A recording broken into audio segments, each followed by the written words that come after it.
The scent of lemon-scented ammonia and sterile glass was the perfume of Ilara Vance's life. At 24, she was a ghost haunting the 52nd floor of Thorn Industries, her reflection a fleeting smear on the polished marble floors she wiped clean each night. Below her, the city sprawled out like a web of captured stars, a universe of vibrant, pulsating life that she could see but never touch. Her own world was one of muted colors and hushed movements, a life lived in the margins of other people's success. She moved with a practiced efficiency, her body a well-oiled machine performing tasks that allowed her mind to drift. But tonight the emptiness felt heavier, a physical weight pressing down on her chest. She saw her faint image in the floor-to-ceiling window, a girl made of shadows and city lights, and she felt a profound, aching invisibility. If you want to discover what happens when a ghost in a glass tower is finally seen, watch until the end. I invite you to subscribe to the channel and comment on where you are watching from. We continue. Her existence was a carefully constructed paradox. By day she was a caregiver, her world shrinking to the four walls of a small, debt-ridden apartment, where the loudest sound was the labored breathing of her father. By night, she expanded into the cavernous, silent expanse of this corporate monolith, a place she despised with a quiet, simmering intensity. The contrast was a form of self-flagellation. She scrubbed away the invisible footprints of powerful men in expensive shoes, men who brokered deals that could shatter lives like her family's, all while feeling her own identity being methodically erased. Her anonymity was both her shield and her cage, allowing her to earn a living without ever having to truly engage with the world that had taken everything from her. She was present but absent, a necessary function, not a person. The reason for this dual life sat in a worn armchair back home, a man who was a ghost of a different sort. Her father, once a brilliant architect with laughter in his eyes, was now a hollow shell, broken by a corporate betrayal that had not only stolen their fortune, but his spirit as well. The hostile takeover had been swift and brutal, leaving him with nothing but a shattered heart and a mind that retreated further into fog each day. Ilara's life became an orbit around his silence, his unspoken disappointment, a constant atmospheric pressure. Her devotion was absolute, a fierce, protective loyalty that felt more like a life sentence. Every floor she mopped, every toilet she scrubbed, was an act of penance for a sin she hadn't committed, a desperate attempt to hold together the fractured remnants of their world. This suffocating sense of duty had shaped her most private self. At 24, Ilara was a virgin, a fact that was less about religious conviction and more about self-preservation. It was a silent, deeply personal vow made in the wreckage of her family's life. She had witnessed firsthand how ambition and power could corrupt a man, and she had promised herself she would never be vulnerable to that kind of force. Intimacy, in her mind, was a surrender, a ceding of control she could not afford to make. She saw it as a gateway to the very emotional devastation that had undone her father. Her body was the last sovereign territory she controlled, a fortress built to withstand the kind of man who could build an empire like this one, a man who could destroy a family without a second thought. Her only escape, her only true act of rebellion, was hidden at the bottom of her cleaning cart, tucked beneath rags and spray bottles. It was a heavy, leather-bound library book on the restoration of Renaissance art. In the stolen, silent moments after midnight, when the building was deep in its slumber, she would find an empty office and lose herself in the delicate science of mending what was broken. Her fingers, chapped from chemical cleaners, would trace the images of fractured frescoes and faded canvases with a reverence that bordered on worship. The dream of being a restorer, of bringing beauty back from the brink of decay, was a secret garden she tended to in her soul. It was the one part of her that hadn't been touched by the bitterness of her reality, a fragile hope that she too could one day be restored. This secret passion, however, only highlighted the profound void within her. She was living a borrowed life, a script written by tragedy and obligation. The days bled into one another in a monotonous cycle of caregiving and cleaning, each task a reminder of the future she had lost. A deep, persistent ache resided just beneath her ribs, a longing for a life she could call her own, a life filled with color, passion, and choice. She felt like a spectator watching a film of her own existence, emotionally detached and powerless to change the narrative. Her love for her father was the anchor that kept her grounded, but it was also the chain that kept her tethered to a life of quiet desperation, a life that was slowly but surely extinguishing the light inside her. Tonight, her assigned route ended in the penthouse suite, the apex of the tower, the throne room of the king himself, Julian Thorne. She had never met him, but she knew him through the space he inhabited. The office was a monument to cold, calculated power. A massive mahogany desk stood like an altar in the center. The city's glittering skyline its backdrop. There were no personal photographs, no sentimental trinkets, only sharp lines, dark leather, and the palpable aura of absolute control. The air itself felt different up here, thin, and charged with an unseen energy.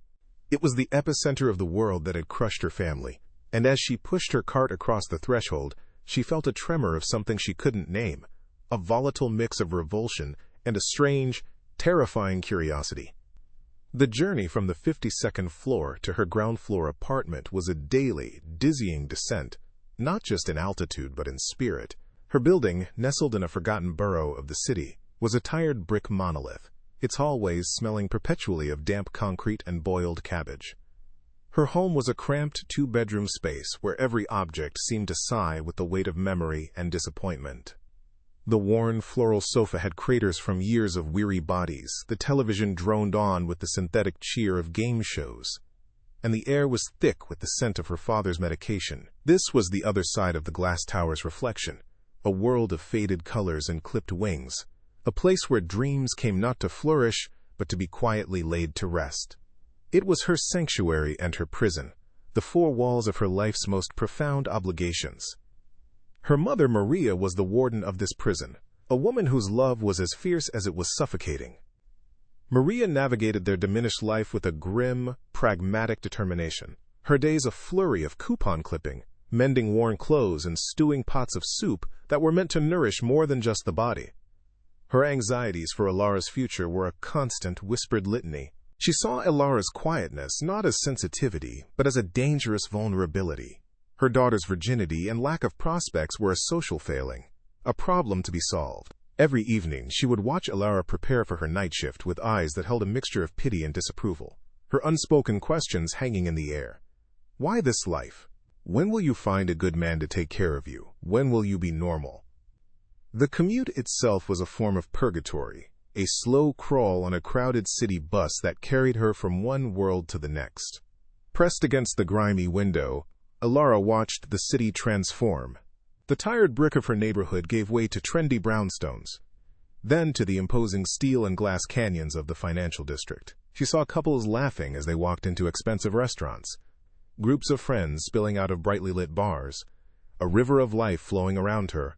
With her on the outside looking in, she would pull the hood of her worn sweatshirt over her head, a gesture of self-effacement, and methodically change in the employee locker room, shedding the skin of Elara Vance, daughter and caregiver, to become the anonymous, invisible cleaner. The simple, functional uniform was a comfort, a cloak of invisibility.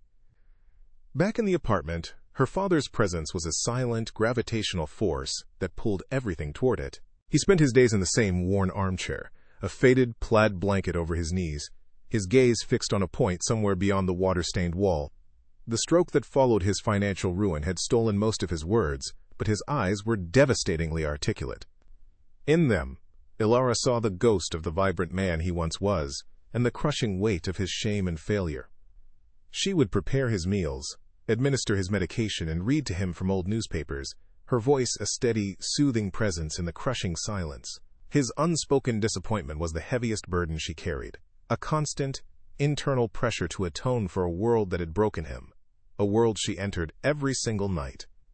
Maria's solution to their predicament was painfully traditional and deeply misguided. She had a candidate in mind. Marco, the son of a family friend, a man who had taken over his father's plumbing business. He was stable, reliable, and, in Maria's eyes, a perfect match for a girl with no dowry and a broken family. "He's a good man, Elara," she would insist, her voice laced with a desperate sort of hope. "He would take care of you, of us. You wouldn't have to work in that place anymore." The suggestion felt like a physical blow, another cage being constructed around her. The idea of being taken care of by a man like Marco, of trading her quiet servitude for a loud domestic one, filled her with a cold, visceral dread that was far worse than the loneliness she currently endured. Ilara never argued. She would simply nod, her hands submerged in the warm, soapy water of the kitchen sink, her knuckles turning white as she scrubbed a plate with unnecessary force. Her silence was her only rebellion, a passive resistance that infuriated her mother. While Maria spoke of security and sensible marriages, Ilara's mind would escape to the sun-drenched cloisters of Florence, to the delicate, patient work of restoring a damaged masterpiece.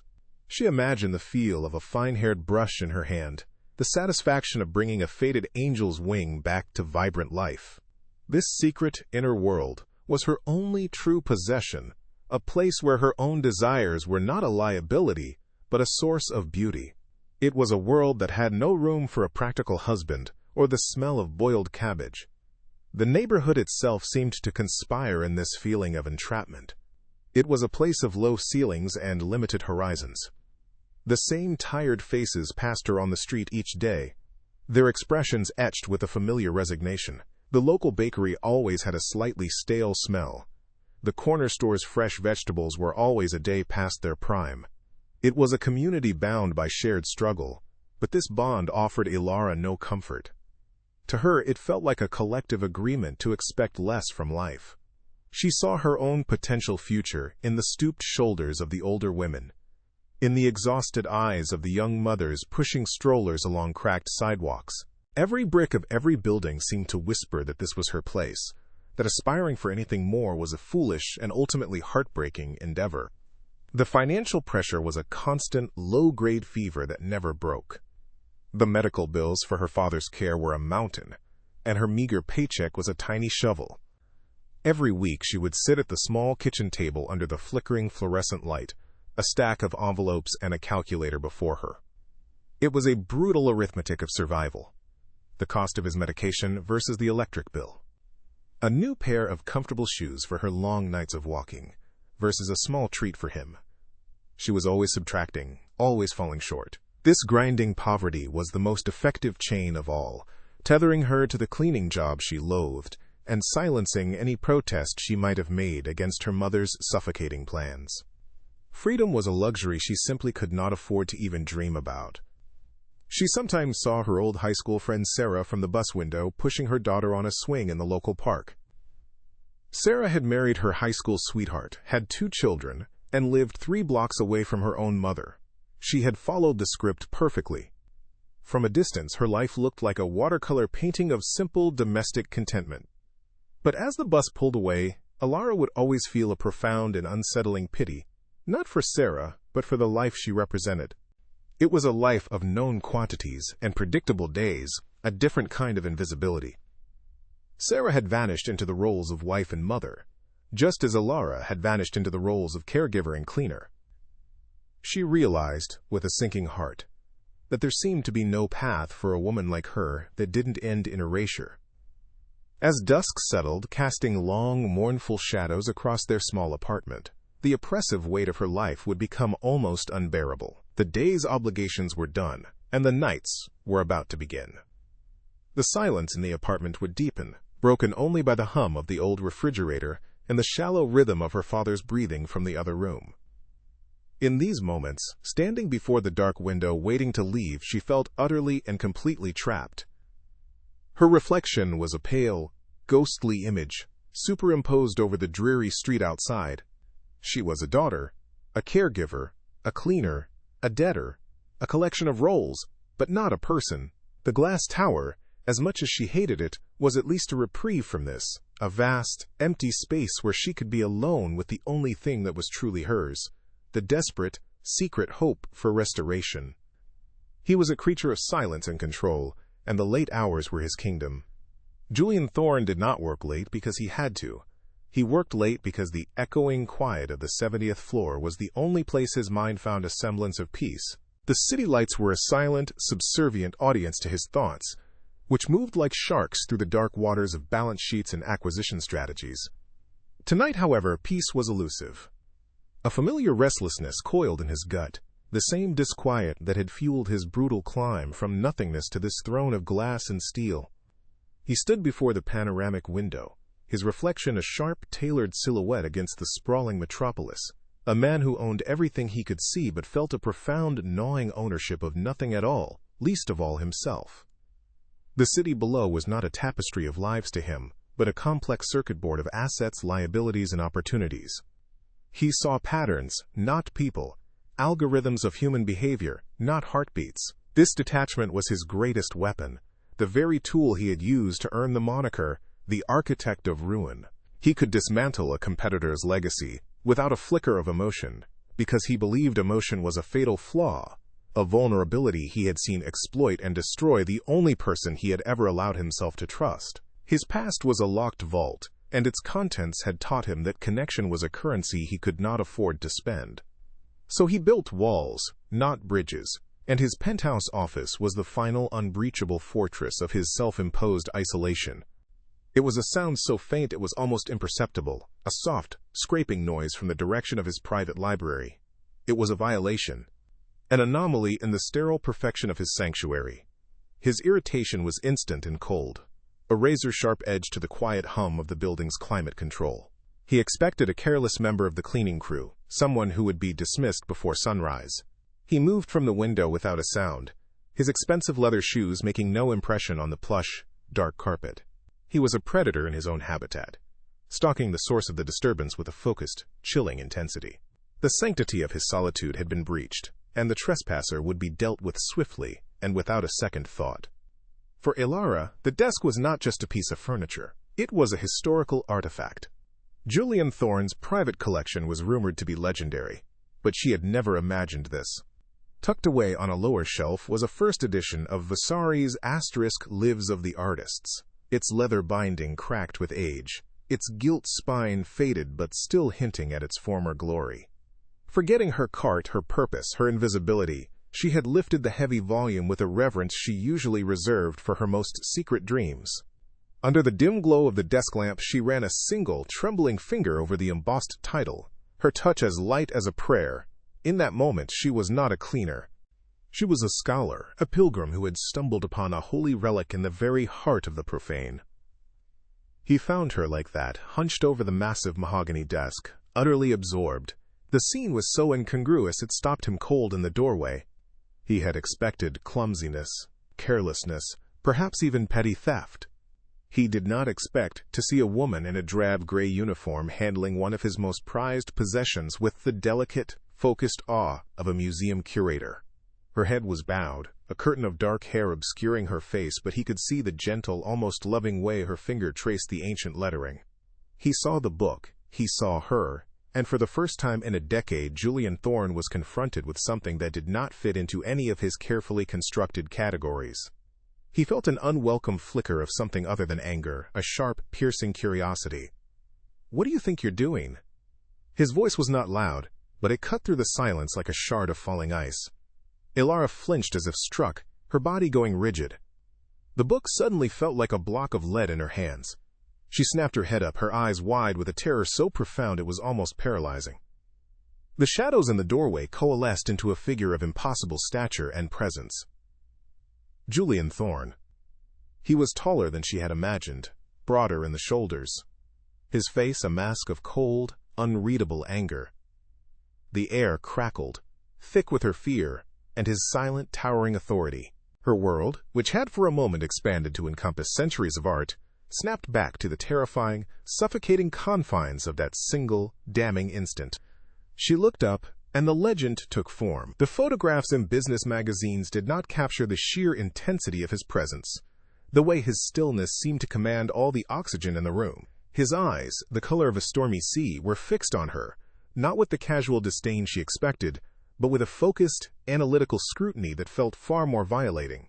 He saw everything: the cheap fabric of her uniform, the chapped skin of her hands, the flicker of defiance warring with the terror in her gaze.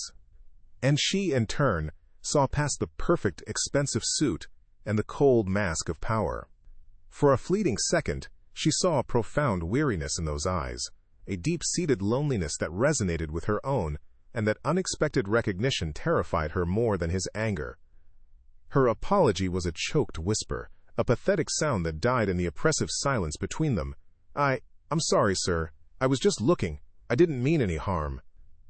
He didn't respond. He simply continued to stare, his gaze dropping from her face to the book in her hands, then back again. The silence stretched, becoming a form of interrogation in itself. He wasn't interested in her excuses. He was assessing her, trying to solve the puzzle she presented. Why was a cleaner poring over a 16th century art historical text in the middle of the night?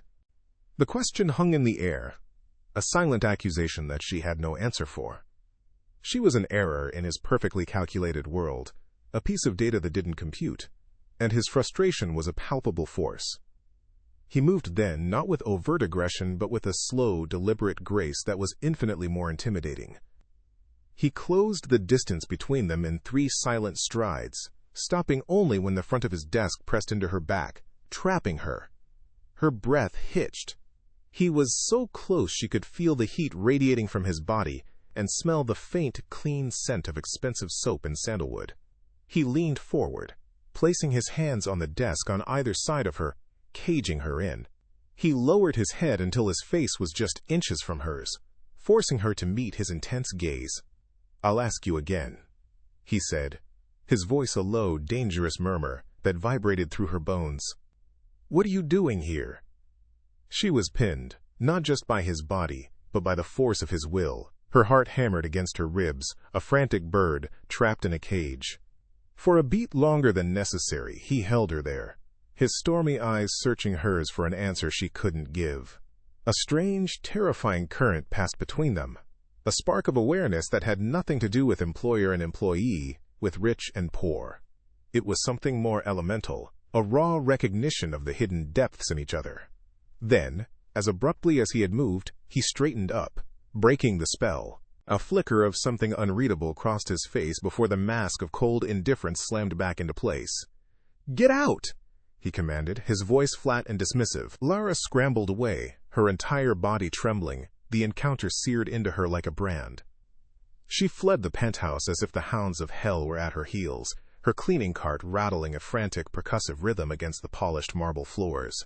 Her heart was a frantic drum against her ribs, her breath coming in short, ragged gasps. The cold, sterile air of the lower floors did nothing to cool the fire in her veins. His proximity had left a scorching imprint on her skin, a phantom heat that radiated from a man who seemed carved from ice. She wasn't just afraid of being fired. She was terrified of what had passed between them in that suffocating silence. It was the shock of being seen, truly seen, for the first time in years. The ghost in the glass tower had been given form, and the sudden weight of her own substance was a terrifying, exhilarating burden she didn't know how to carry.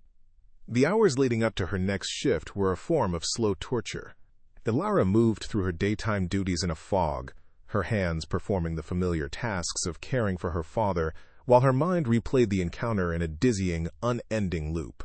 She expected a call from her supervisor at any moment, a curt, impersonal dismissal that would plunge their fragile finances into absolute ruin. The fear was a cold, hard knot in her stomach, a visceral reminder of everything she stood to lose. She rehearsed apologies, justifications, a litany of pathetic excuses that all sounded hollow and inadequate even in the privacy of her own thoughts. She braced herself for the inevitable, for the consequence of her one unforgivable transgression. She had allowed herself to become visible. When she arrived on the 70th floor that night, the silence was different. It was not empty, but expectant. The penthouse office was exactly as she had left it, pristine and imposing, the city lights painting silent, shimmering patterns across the dark wood and leather. The rare book was back in its place on the shelf, a silent testament to the encounter. Yet, she could feel him everywhere. His presence lingered in the air, a subtle charge of energy that made the hairs on her arms stand on end. She worked with a meticulous, almost reverent quiet, her movements deliberate and controlled, hyper-aware of every sound she made. She was an intruder in a sacred space, and the deity of this temple could return at any moment. The entire suite felt like a baited trap, and she was the trembling prey. A week passed in this state of heightened tension. Each night she would push her cart into the penthouse, her heart a frantic metronome, and each night she would find it empty. The relief was a weak, fleeting thing, quickly replaced by a strange, hollow disappointment that she refused to acknowledge. His absence became a presence in itself, a question mark hanging over her head. She found herself listening for the private elevator's soft chime, for the sound of footsteps on the plush carpet. She would catch her own reflection in the dark glass of the windows and see the furtive, searching look in her own eyes, and she would hate herself for it. Was she hoping he would appear, or was she terrified that he would? The two feelings had become so entangled she could no longer tell them apart. Then, on a Tuesday, he was there. He wasn't standing by the window or moving through the space with his predatory grace. He was sitting behind his massive desk, a single lamp casting his face in a chiaroscuro of light and shadow, making him look like a portrait by Caravaggio. He wasn't working. The desk was clear save for a glass of amber liquid. He was simply watching the door, as if he had been waiting for her. He said nothing as she entered, his stormy eyes following her every move as she began her routine, her hands trembling slightly as she wiped down a nearby surface. The silence was not empty this time.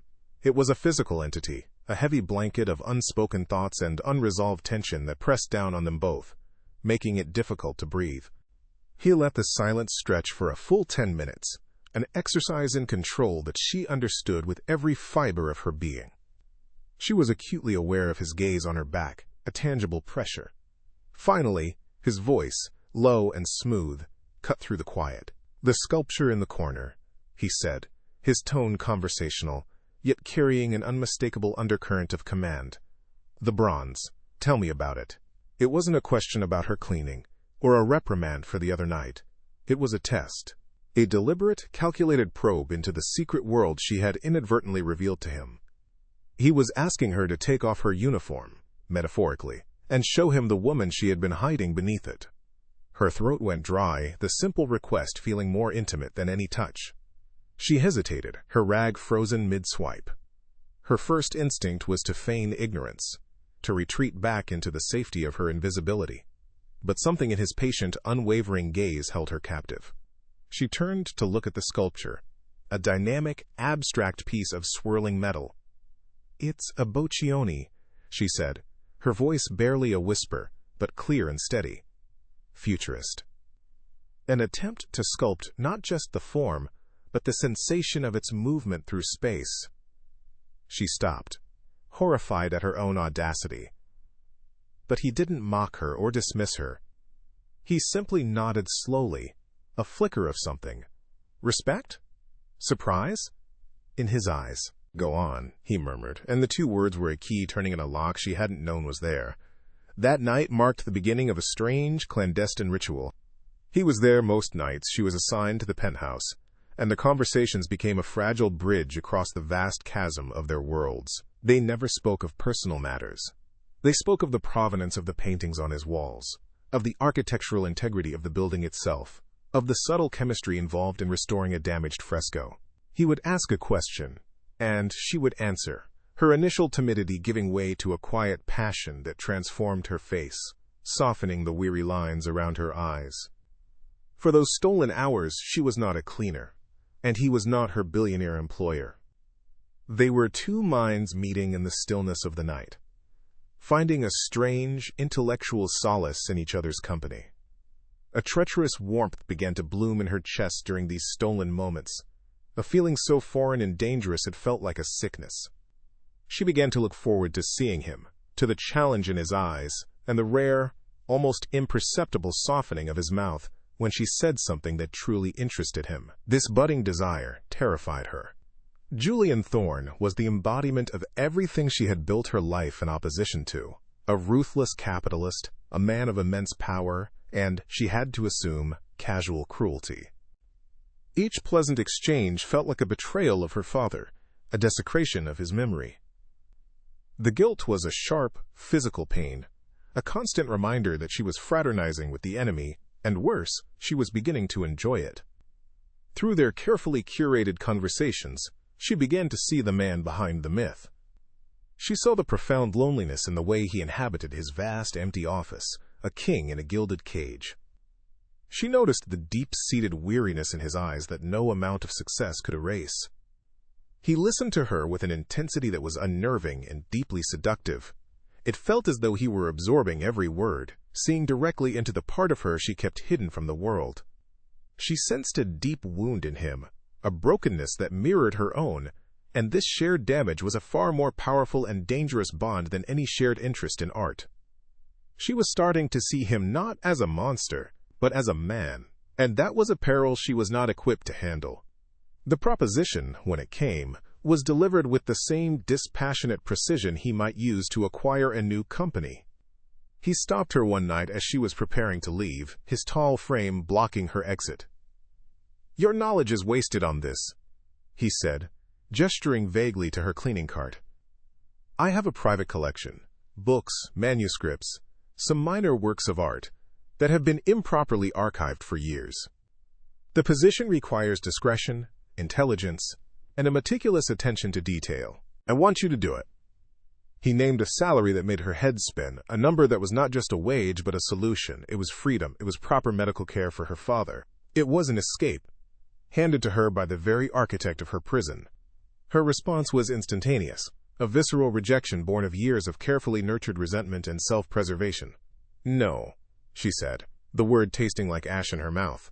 "Thank you, but no."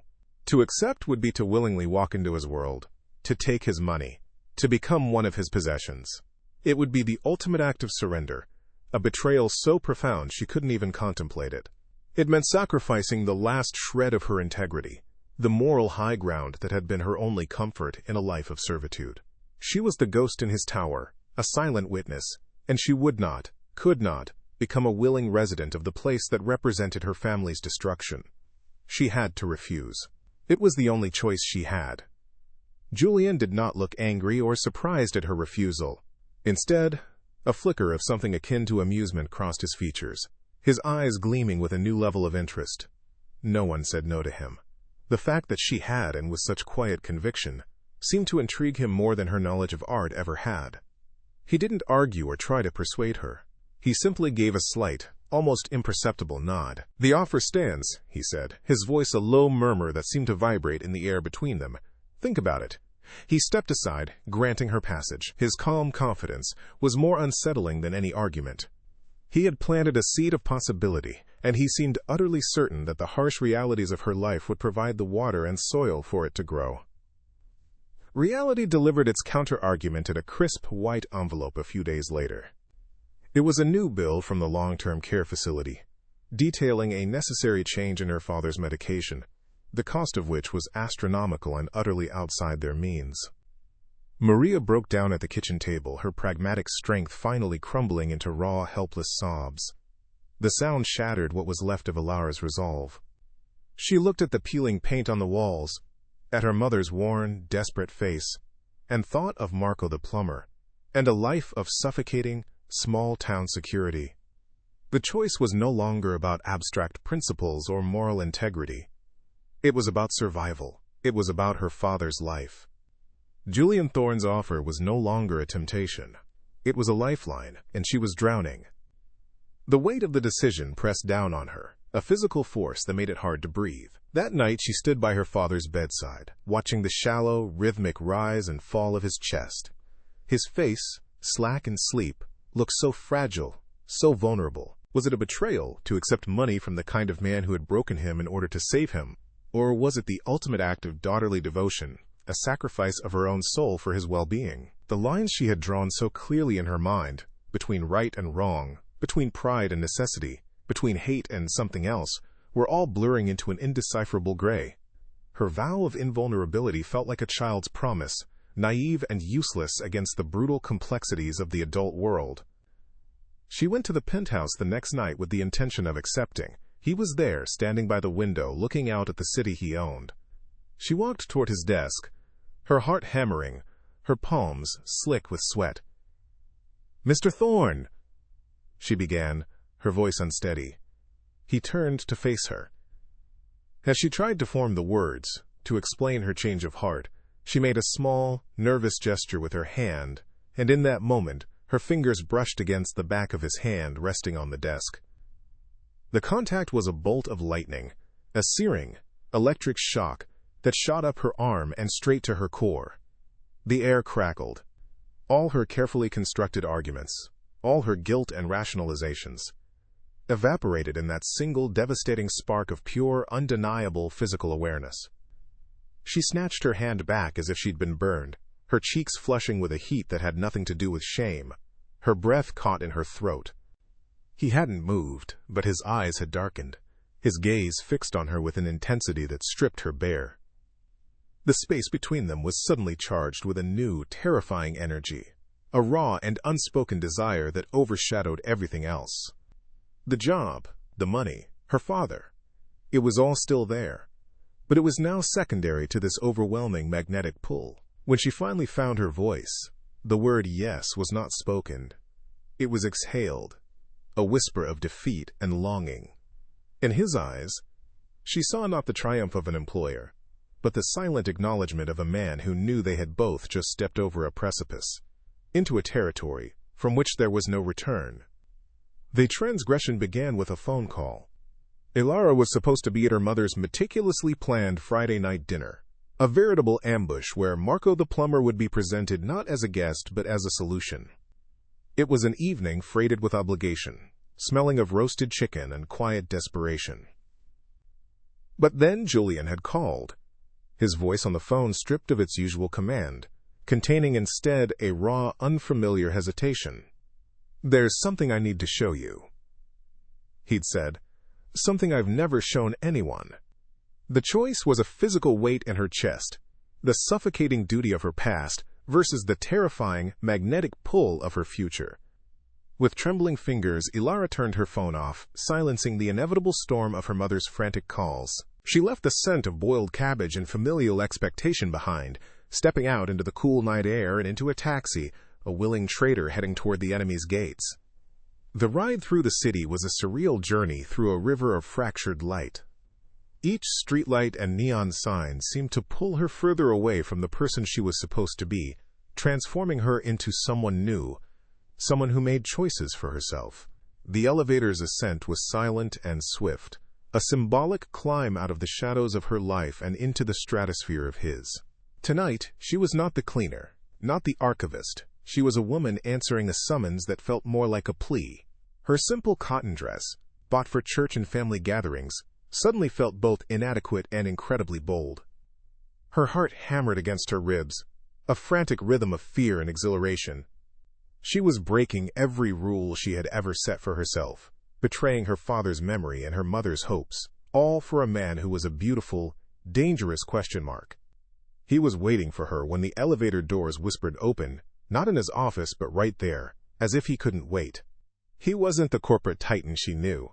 Gone was the armor of his tailored suit, replaced by a simple black cashmere sweater and dark trousers that made him seem younger, more approachable, and infinitely more dangerous.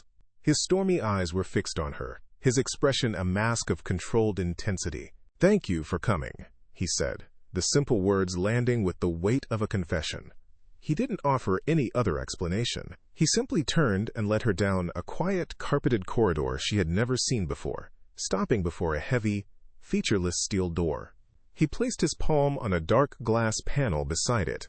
A soft chime sounded, and a series of locks disengaged with a heavy, final thud, the sound of a vault being opened, or a cage.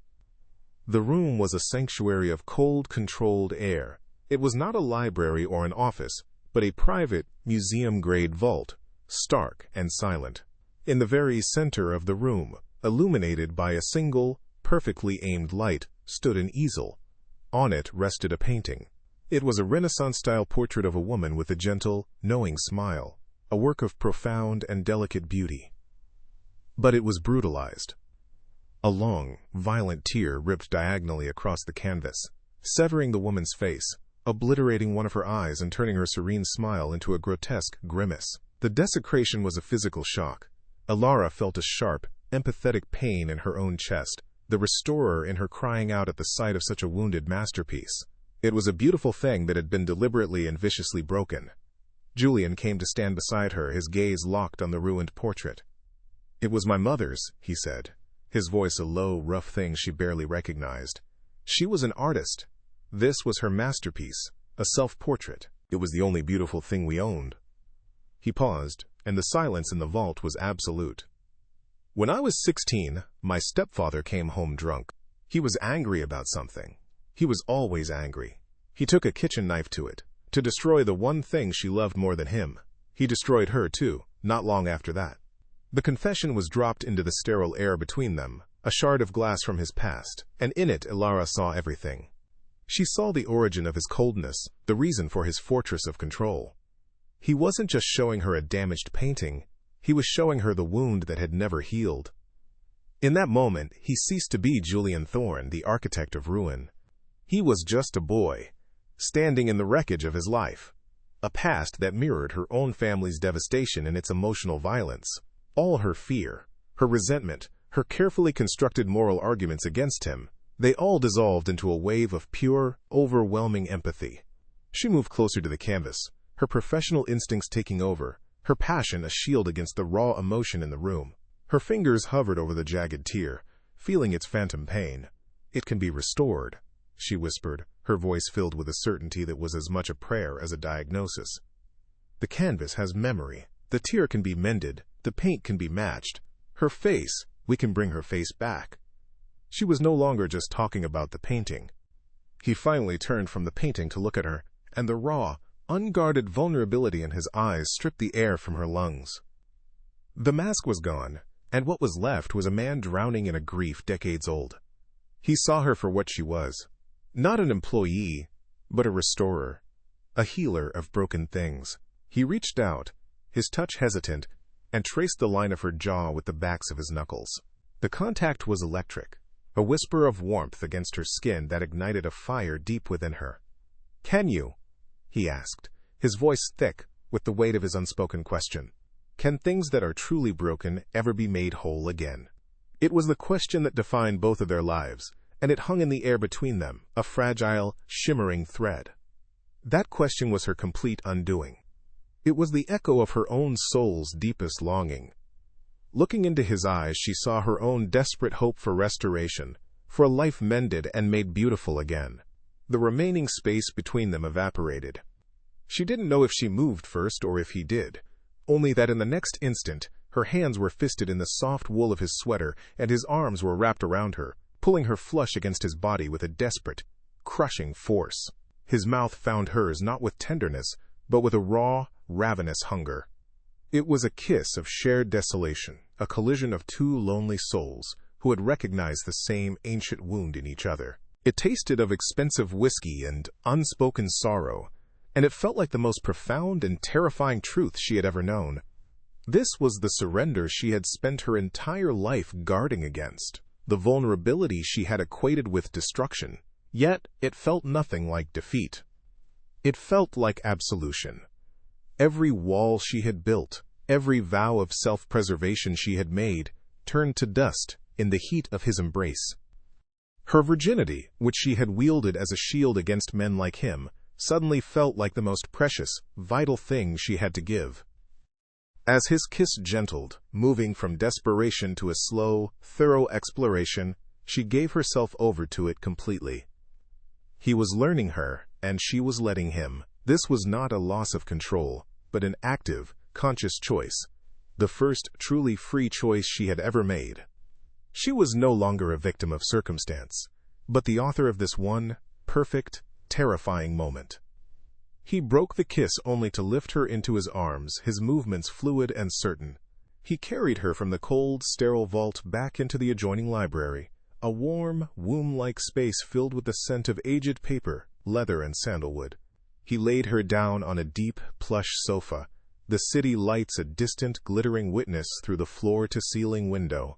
As his hands began to trace the lines of her body with a reverence that was both exquisitely gentle and fiercely possessive, she knew there was no going back. This act, this intimacy, was a transgression against her entire past, against her family, against her own deeply held fears. She was no longer the ghost in the glass tower. She was a woman, alive and choosing, surrendering her body to the very man who had, unbeknownst to her, already laid claim to her soul. The first light of dawn was a cruel, clinical thing, slicing through the panoramic windows and exposing the night for what it was, a fleeting, impossible dream. Ilara awoke with a start on the deep leather sofa, a heavy cashmere blanket pooled around her that was not her own. The air was still, thick with the lingering scent of sandalwood and him, a fragrance that clung to her skin like a second, more damning identity. He was gone. The penthouse, which had felt like a sanctuary of shared secrets hours before, was now a vast, echoing museum of her transgression. Every priceless object seemed to watch her with silent accusation. She felt the crushing weight of the silence, the profound, isolating emptiness that always followed the king's departure from his throne room. She was just a trespasser once more, caught in the harsh, unforgiving light of a world she did not belong in. She scrambled to her feet, her movements clumsy and panicked. Her simple cotton dress felt like a costume, a pathetic relic from a life she had willingly set ablaze. The need to flee was a physical, clawing thing in her throat. This was a crime scene, and she was the only evidence left behind. She didn't dare look for a note, for any sign that the night had meant something more than a momentary lapse in his impeccable control. Seeing her reflection in the dark glass of a display case, her hair a mess, her eyes wide with a new, haunted knowledge, she flinched away.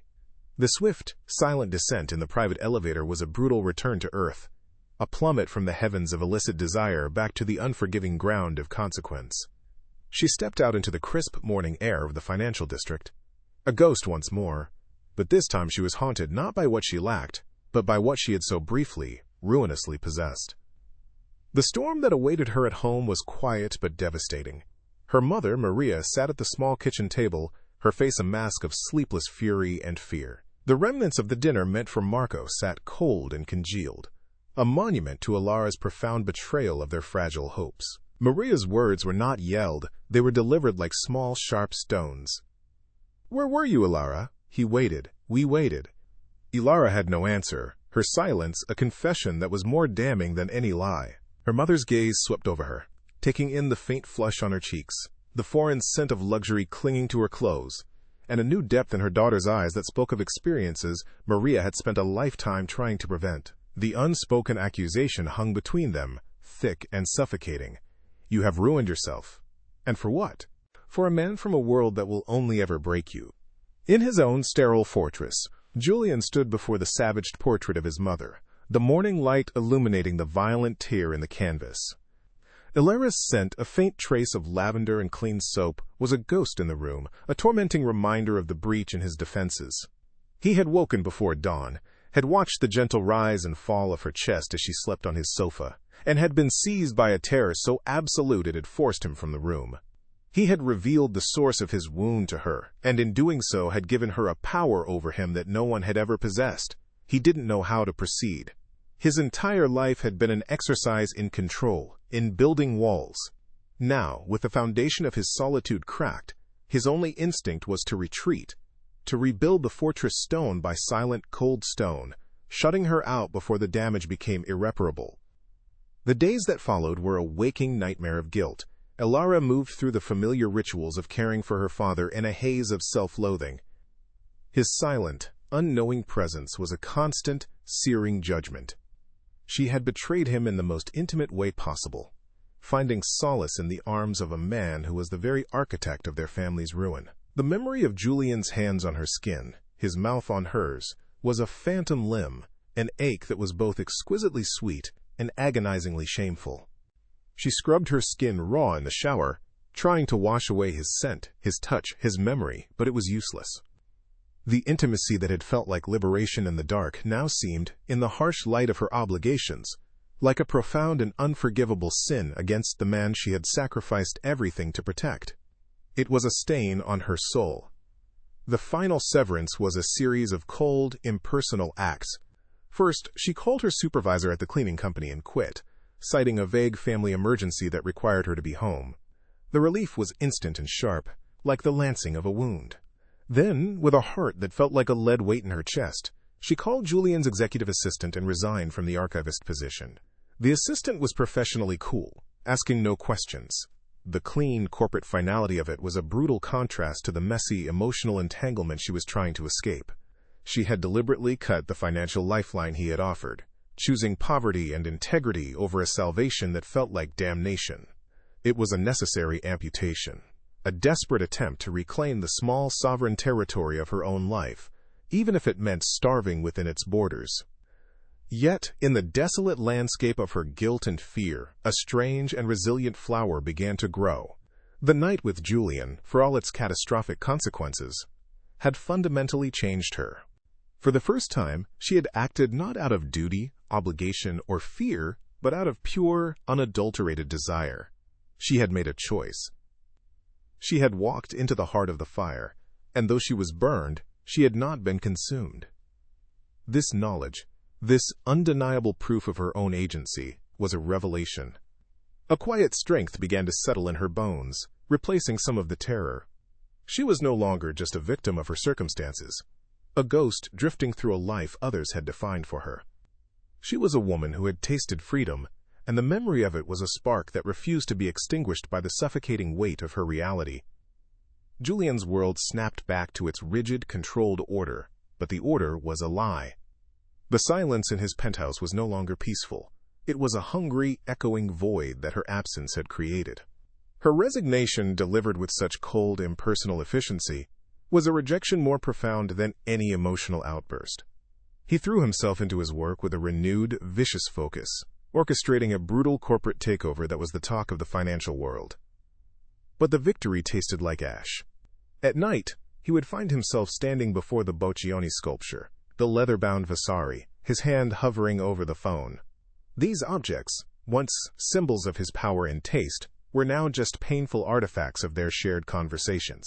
He was the king of a vast, empty kingdom, and for the first time in his life he felt the crushing weight of his crown. One afternoon, driven by an impulse she didn't fully understand, Ilara took what little money she had and walked into a small art supply store. The scent of turpentine and linseed oil felt like coming home. She bought a small, inexpensive set of restoration supplies, delicate brushes, a palette knife, small pots of pigment. It was an act of pure, irrational hope, a rebellion against the grim pragmatism that had governed her life. Back in her small, dim bedroom, she took out a faded, creased photograph of her parents, taken years before the ruin, their faces bright with a future they never got to have.